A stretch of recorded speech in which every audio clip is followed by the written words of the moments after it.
Le invito a abrir su Biblia, hermanos, a Apocalipsis capítulo 3,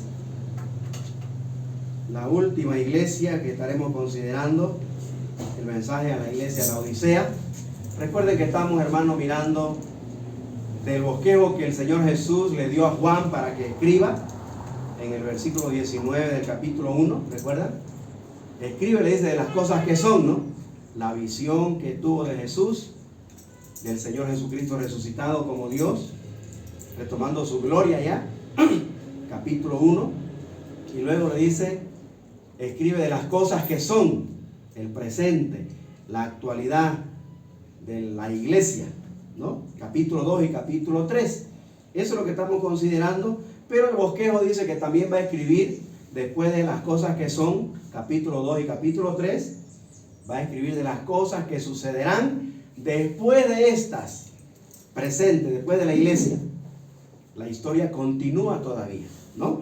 Y eso nos narra en los capítulos 4 hasta el capítulo 22 del libro de Apocalipsis. Pero estamos terminando entonces la historia de la iglesia, porque la hemos empezado desde el año pasado, bastante tiempo hemos estado en ello, y hemos decidido pasar al mensaje del Señor Jesús a las iglesias, a las 7 iglesias del Asia Menor, porque también tienen que ver con nuestra historia, hermanos. ¿Ya? Eso quiero que entendamos, que las cosas que son es la historia de la iglesia. ¿Ya? Es nuestra historia.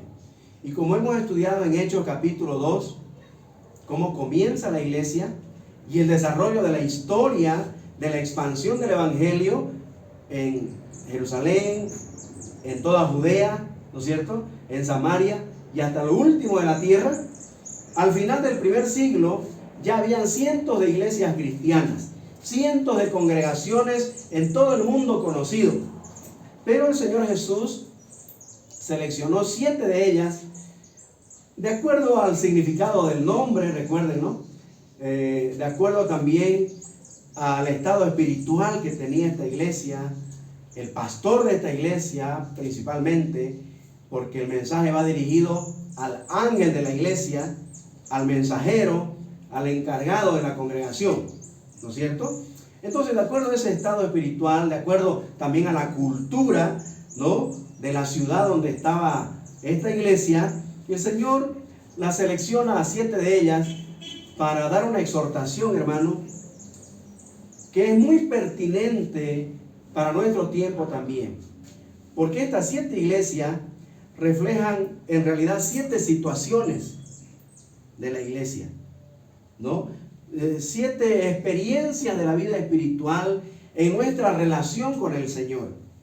Y con alguna de ellas nosotros vamos a ser identificados. Es por eso que yo les animo, hermanos, en cada aplicación que tengamos, que hemos tenido en realidad de cada iglesia, cada uno analicemos con cuál de ellas nos identificamos, ¿no es verdad?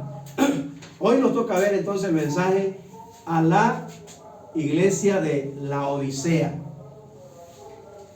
Por el contenido, hermano, de la exhortación de esta epístola a la Odisea, tenemos delante de nosotros a una iglesia tibia. Recuerden que el mensaje de la iglesia de Filadelfia era a una iglesia revivida en la palabra, ¿no? Que Dios le abrió una puerta de oportunidades de la palabra. Y bueno, fue una iglesia misionera como resultado de volverse a la palabra. Pero miramos aquí todo lo contrario en la iglesia tibia, la iglesia de la Odisea, versículos 14 al 22. A ver, Apocalipsis capítulo 3, verso 14 en adelante, dice, ¿no? Y escribe al ángel de la iglesia de la Odisea. Recuerden que ángel es un mensajero, ¿no? Es el encargado de la iglesia. He aquí el amén, el testigo fiel y verdadero, el principio de la creación de Dios, dice esto. Así empieza, hermanos, el Señor Jesús a presentarse a esta iglesia con 4 cualidades o características de su persona, que recuerden que de acuerdo a la iglesia y su situación espiritual, entonces el Señor manifiesta su carácter, manifiesta su personalidad como Dios. Por ejemplo, aquí dice, se identifica como el amén. El amén o emuná en hebreo, ¿no es cierto? La palabra emuná o amén, recuerden que es una palabra que siempre usamos después de cada oración, ¿no? Siempre terminamos amén. ¿Qué significa amén? Así sea, por lo general lo entendemos, ¿no? Pero va mucho más allá. Significa es cierto, ¿no? Es verdad. Eso significa emuná. Amén. Lo creo. Eso es, ¿ya? Entonces, el amén tiene que ver con la persona del Señor Jesús y los otros tres títulos también. El testigo fiel, el testigo verdadero. Miren, esas tres cualidades, el amén, el testigo fiel y el testigo verdadero, hacen alusión al Señor Jesús como el verbo de Dios, como la palabra encarnada, ¿ya? Como Dios hecho hombre. Así se presenta el Señor Jesús a esta iglesia. Y luego dice, el principio de la creación.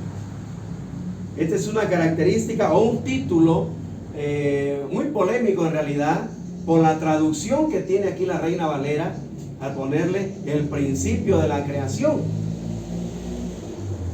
Da a entender, como a veces algunos quieren hacerlo entender, que hace referencia al primer ser creado.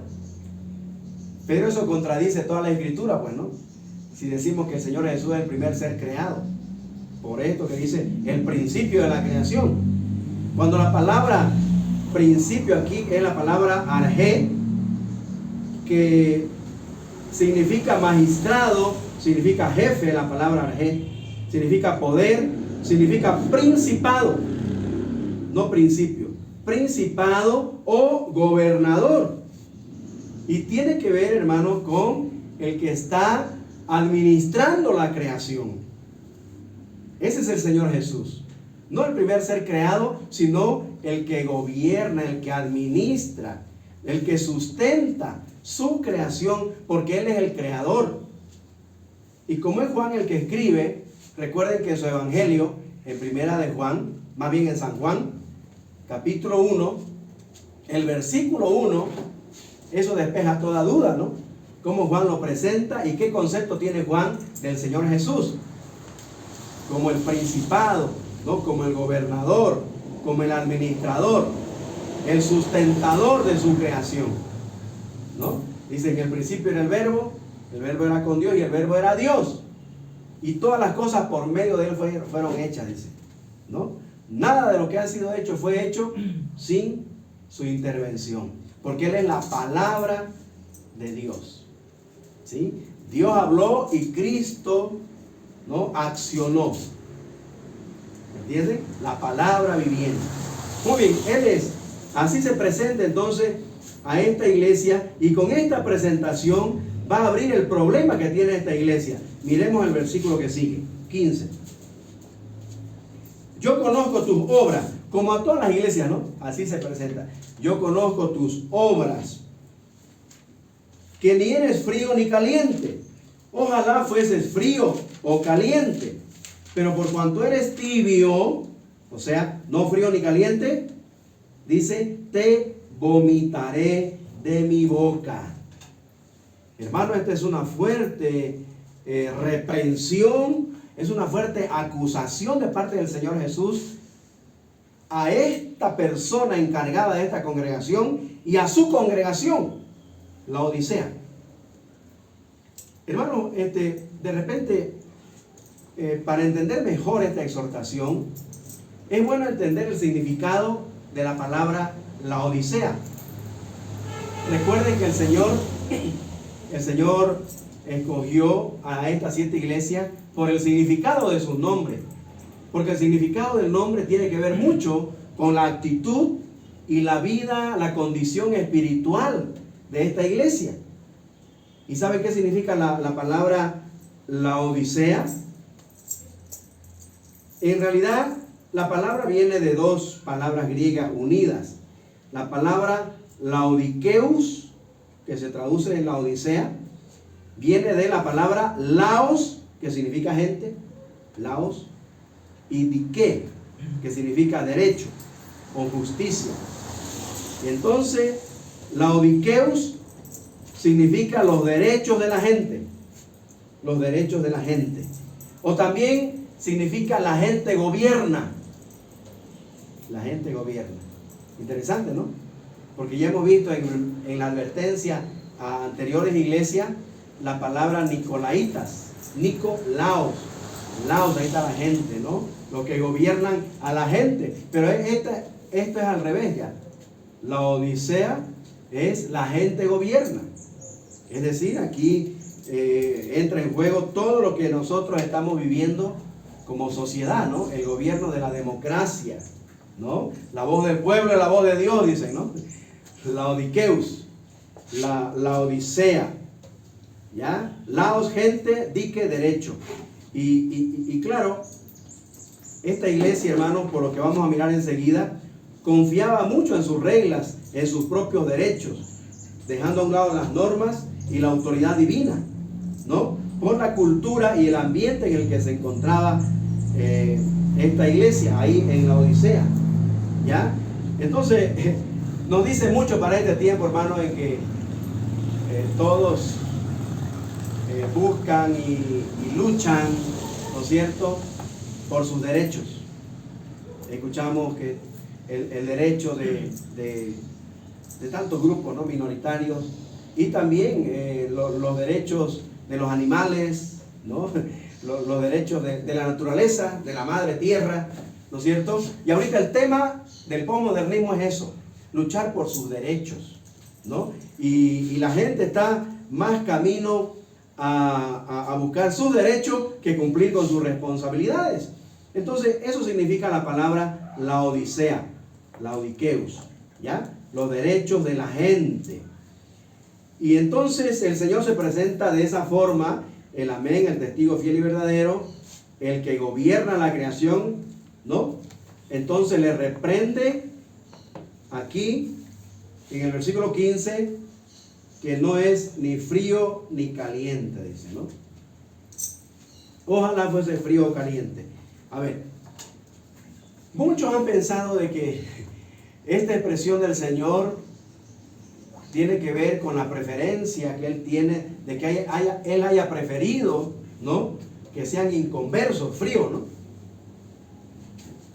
que tibios, ya que no son ni calientes, ni frío, ni caliente, ¿no?, haya preferido que sean fríos, dice, ¿no?, ya, hablando de la salvación, pero no tiene que ver con la salvación, hermano, esta exhortación, ¿ya?, tiene que ver con, a ver, la figura nos las aclara la arqueología, que dice que en esta zona volcánica, ¿no es cierto?, las montañas hielosas, hay un deshielo que baja un agua refrescante y algunos pauros por ahí, algunas pozas de agua fresca, pero esa agua va escurriendo por un aguaducto, ¿no es cierto?, hasta ciertas aguas termales que por la zona volcánica hay en la zona.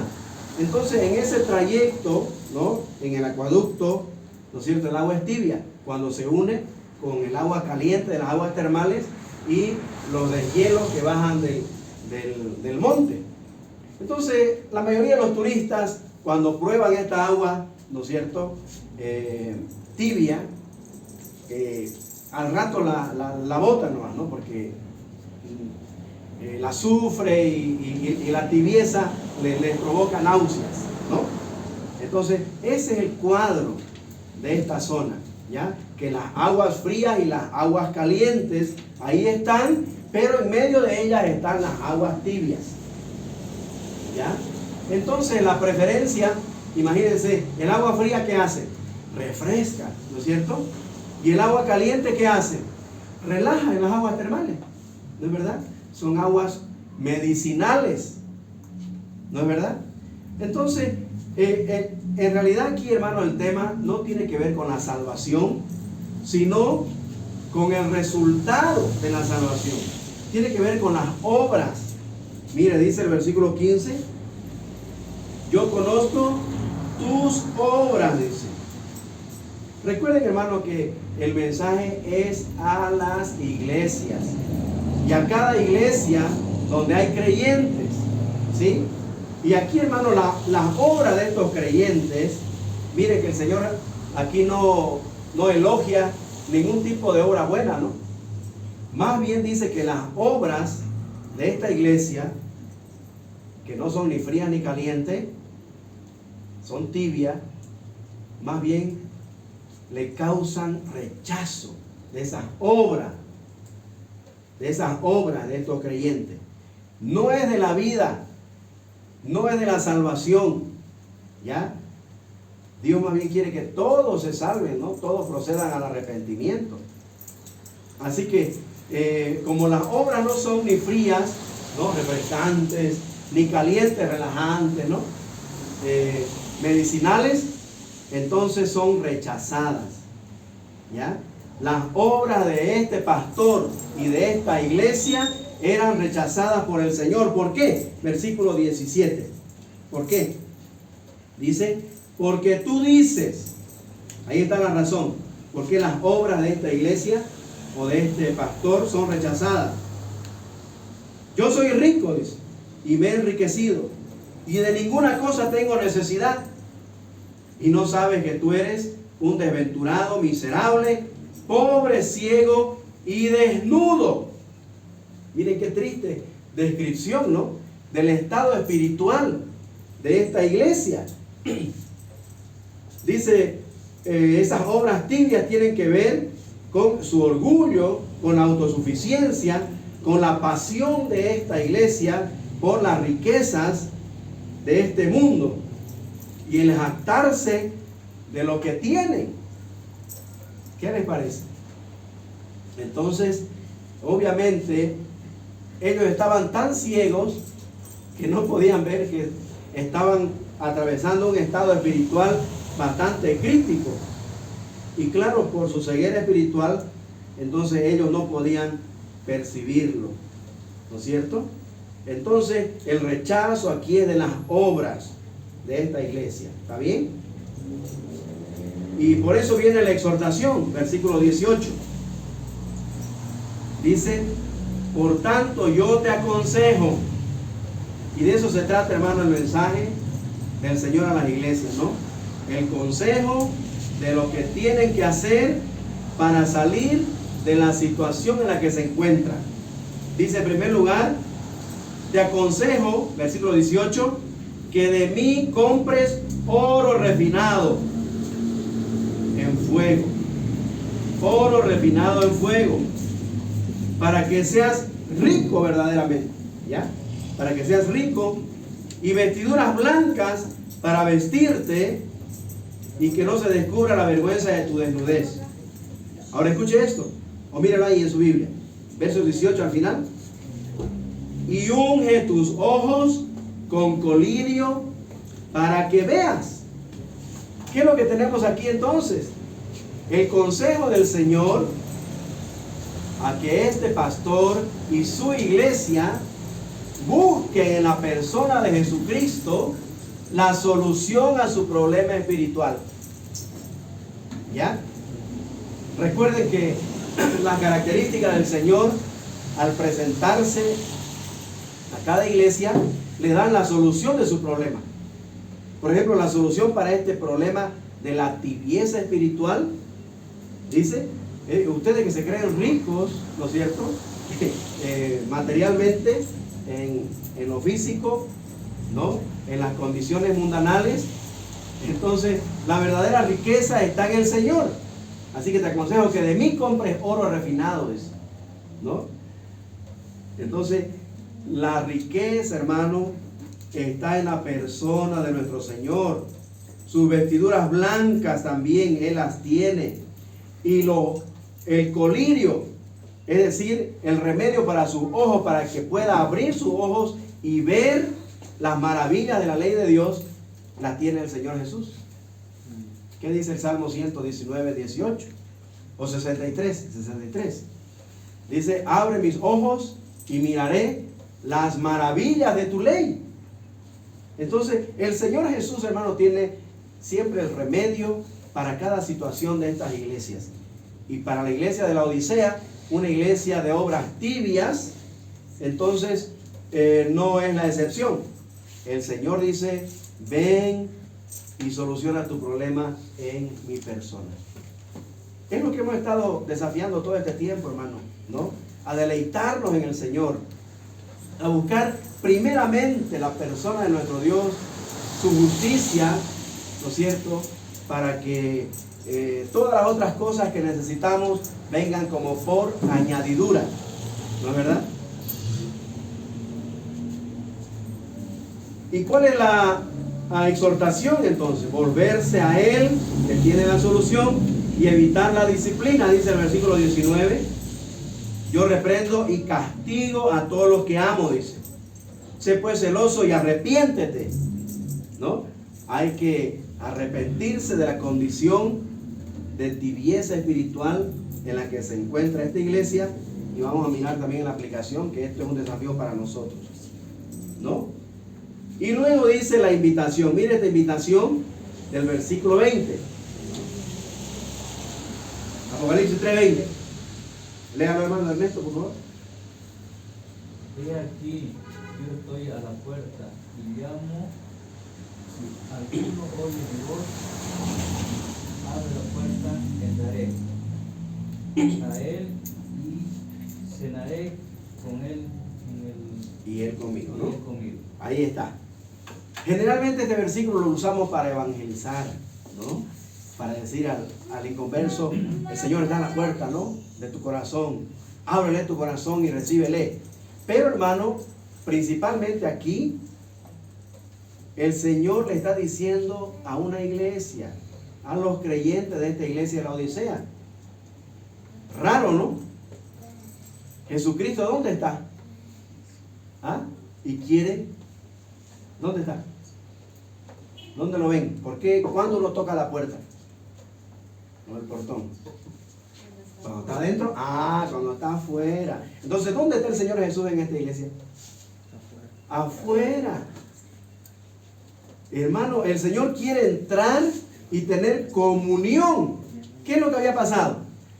Que estos hermanos de la Odisea, ¿no es cierto?, por estar tan afanados en sus quehaceres, ¿no es cierto?, habían desplazado al Señor del primer lugar de su corazón, ¿no es cierto? Esta iglesia había puesto en primer lugar otras personas u otras cosas de repente como prioridad en su vida, y no Jesucristo, que es el que debe ocupar el trono de nuestro corazón. Esa es la condición espiritual de la iglesia de la Odisea. ¿Por qué? Porque la tibieza, hermano, la tibieza es un estado espiritual donde hay, bueno, cierto estancamiento, ¿no? Ya no hay interés de crecer, no hay interés de aprender, de conocer más del Señor. Ya estamos buscando pretextos para poder apoyar la obra, para poder congregar, ¿no? Cualquier pretexto, cualquier excusa, ya sea en la casa o compromisos afuera, o qué sé yo, ¿no? Cosas que ponemos como prioridad para no cumplir con nuestros compromisos cristianos.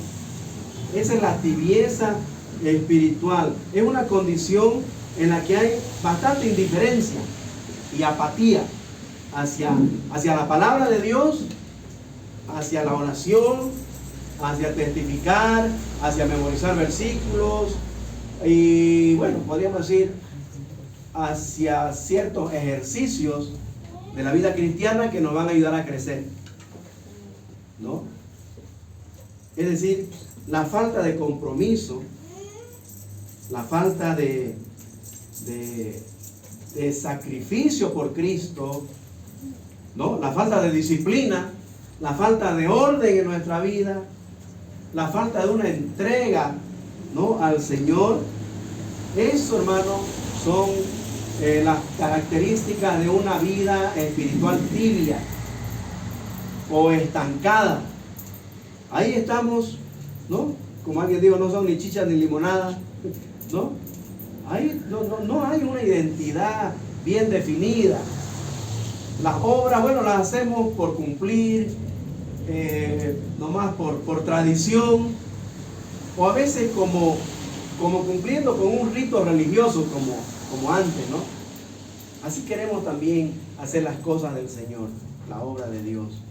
Y eso, hermano, habla de una vida estancada, una vida en tibieza, como la figura que usa el Señor Jesús de los deshielos de la montaña y las aguas termales, ¿no? Cuando esas aguas se juntan al centro, se estancan, ¿no? Las aguas frías y las aguas calientes, ¿no es cierto? Y se convierten en agua tibia. Nadie quiere beber de esa agua. Prefieren o fría, que refresca, o caliente, que relaja, ¿no? ¿A quién no le gusta un chocolate caliente, no? En el frío no tomamos el lápiz helado o tibio, ¿no es verdad? Pero una de las dos tenemos que ser, o refrescante o relajante, pero que nuestras obras realmente influyan en algo, según la necesidad. ¿Quién necesita refrescarse? ¿Quién necesita relajarse? Ya suplamos, ¿no?, con nuestras obras esas necesidades. Pero el ser tibio o el beber esa agua tibia más bien provoca, ¿no? Y es lo que le provoca al Señor. Dice, las obras de estos creyentes hacen que el Señor las rechace. Son obras en la carne, hermano. Son obras en la carne, no en el espíritu. Las que sí van a recibir recompensa, las que sí Dios va a aceptar, son las obras que nosotros hacemos para la gloria de Dios, buscando siempre la gloria del Señor, no el reconocimiento personal o mis aplausos, ¿no?, o mis halagos, no, todo para el Señor. Y hacemos las cosas pensando en eso. Esas son las obras que son frías, que refrescan, o que son calientes, ¿no?, que relajan, pero tibias, son rechazadas por el Señor. Hermano, la vida de fe se ve reflejada en las obras. Nuestros frutos manifiestan si realmente tenemos fe en la palabra, tenemos fe en la persona de nuestro Señor Jesucristo. Si no hay obras, hermano, que refresquen o que relajen o que sean útiles, ¿no es cierto?, para la gloria del Señor, entonces esas obras en la carne van a ser rechazadas, le provocan náuseas al Señor, como dice ahí, ¿no? Te vomitaré de mi boca, dice. El Señor va a rechazar las obras hechas en la carne. Por eso viene, hermanos, el desafío, ¿no?, a restaurar nuestra vida, a buscar la comunión del Señor. El Señor está afuera tocando la puerta. Volvamos, hermanos, a ponerlo en el trono de nuestro corazón al Señor. Volvamos a restaurar nuestra comunión con Él, nuestra coinonía, ¿ya? Orando, leyendo la Biblia, testificando, ¿no es cierto?, congregando, poniendo como prioridad a Dios y su reino, hermano, y deleitándonos en conocerlo mejor, a leer su palabra, a leer libros cristianos, ¿no?, al escuchar conferencias, ¿no?, predicaciones de la palabra de Dios, para así crecer en nuestra vida espiritual y no ser tibios de corazón, ¿sí? Entonces el desafío de la iglesia, del mensaje del Señor Jesús a la iglesia de la Odisea, es a que no seamos tibios, hermanos, que no nos estanquemos, ¿ya?, que no seamos indiferentes, ¿sí?, que no seamos apáticos a las cosas del Señor en este tiempo, ¿no? Que realmente busquemos la manera como nosotros priorizar la persona de nuestro Dios, siendo comprometidos, ¿no?, siendo sacrificados, siendo ordenados, siendo disciplinados y estando listos, como hemos estudiado muchas veces, ¿no?, a estar dispuestos aún a perder nuestra propia vida por la causa de Cristo. Que el Señor nos ayude, hermano, hacer frío o caliente, ¿no?